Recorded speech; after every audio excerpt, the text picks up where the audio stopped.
couple of thousand years, if not longer, and it has been a devastating disease, again for the poorest of the people in the world. We know that in old Sanskrit publications, they already describe what was highly likely cholera. Hippocrates actually referred to a cholera-like disease also. And then Rhazes, the famous Islamic physician, he actually describes a cholera-like illness to which he referred as Haida. And I think one has to acknowledge that a lot of these, if you read some of these old descriptions, we can learn an awful lot from them. And so on, cholera-like illnesses have been reported over the centuries. And then it wasn't, however, until 1817, when the first major cholera pandemic started.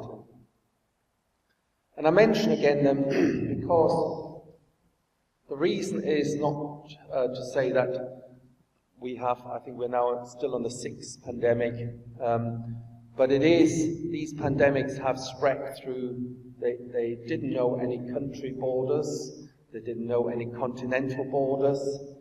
Cholera has been spreading across all areas, and when it's there, and it can cause real havoc. But it was the third one, which was rampaging through the Middle East and then into Europe. And on the right you see a picture from one of the London water fountains. And it was John Snow, a Yorkshire man, who basically gave his life away in researching about some of these diseases that cause problems for humans. And he basically founded sort of like the public health system and infection control in its infancy. But it was an Italian, Filippo Pacini, who identified these curved or comma-shaped bacteria, and he called it Vibrio cholera, which was, until today, its appropriate name. On the pictures you can actually see, this is the broad street fountain. This is a study that carried out also in London and identified these clusters. And he saw there was one associated next to Broad Street Pump, where there were 56 deaths in 2 days. And improving the sanitation led to a marked improvement. It's also fair to say that cholera has been associated with it's basically a clinical diagnosis. We really don't need any investigation to identify whether there is a case of cholera, because there are some classical presentations. So the rice water stools, and you have to understand that some patients lose up to 20 liters of fluid a day. So to replace that is almost an impossibility from an oral, in an oral fashion, and that's why in the past, previous outbreaks have been so devastating. And it's this invasion of the mucosal membrane by the toxin that has this effect. It was also called the Blue Death, and I think this is it doesn't come out here, but this person is a drawing of what is how the looked really blue, and this is due to all the dehydration, and all you see is the vessels and the residual hematocrit in the blood, sort of like, and death was basically imminent thereafter. And many ships had to have this flag up in the harbours. This is called the yellow jack, and this was basically a sign of there is a cholera outbreak on the ship, and it was the whole ship was quarantined. We still have it as a worldwide disease. In the early 2010s, we had most parts of Central America, big areas of Africa, big areas of Asia reporting cholera. But it's been, over the last year or two, the focus has been on a few very, very distinct areas. Certainly, Sub-Saharan or Central Africa has been one area, but more close to home, it is Yemen, and what's been happening in Yemen.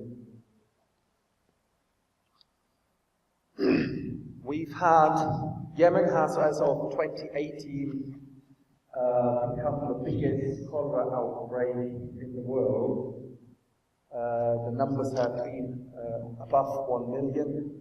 The records. Previous record was held by Haiti at 850,000. And if you look at a country like Haiti, that is still suffering today from the fallout of the earthquake and the storms and the floods and the subsequent cholera outbreaks. So cholera is ubiquitous. Actually can occur just like that in water systems. And it was down to people always knew if we kept clean, if we kept sort of like things separate, then actually things are better. But it is in migration, I'm repeating myself here all the time today, it is when systems break down, when there's great movement, sudden movement. We had a cholera outbreak during the Rwanda crisis, when refugee camps were erected, 100, 200, 300,000 people in a camp, and no appropriate sanitation type issues were identified. But, and clearly when there are disasters like earthquakes, floods, but also human disasters like wars, that can be a major distribution, a major reason for cholera. So I've indicated now the 1 million. And we have vaccines available. There used to be an intramuscular vaccine in the past, but that is no longer used. Both WHO and countries have abandoned that approach. And we now have an oral available vaccine called Dukoral, which is a whole cell vaccine against the O1 serogroup, and it has a recombinant subunit, and so the nomenclature is WC RCTB is what contains, and it contains a number of strains of the O1 serogroup from the two major types. It has shown, in the short term, it shows great efficacy, up to 85%, which for an oral vaccine is actually not bad. However, it's not a long-lasting immunity.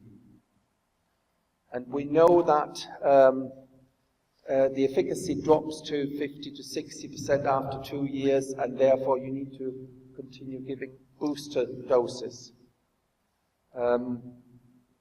If you are, it is very effective in children, in small children, but again, the immunity wanes quite quickly.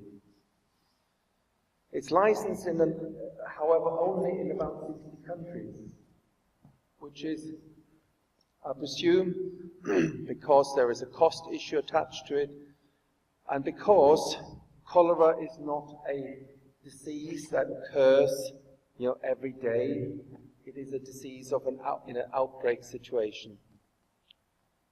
The United States have developed a live attenuated vaccine, which in principle is very similar to Dukoral, but it's a single shot only, and it's really quite expensive, one has to say, comparatively to any others. And it's not indicated for outbreak management. The other effect of vaccinating in an outbreak scenario is if you catch around 70 to 80%, the herd immunity starts to rise as well, and that seems to be reducing some of the risks of further outbreak. So why do we talk about cholera here in Riyadh today? You are surrounded by countries that have currently an unstable health system, where there has been a breakdown of vaccination in general and a breakdown of access to healthcare, where you have countries with big movements, internal and external migratory movement. You also have the world's biggest mass gathering with the Hajj and Umrah.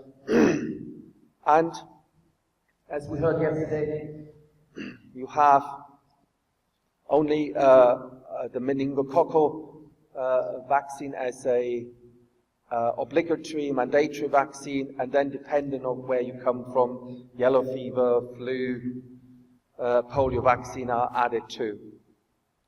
But what I actually do like about the regulations for the Hajj is that it is reviewed on an annual basis. It's reviewed in line with what is going on. And so it's not just, you have these vaccines, and it's fine. Food and hygiene measures are really, really advocated. And every so often, other vaccines are recommended if there are certain outbreaks. And we heard yesterday also that the regulations are fully aligned to the WHO recommendations.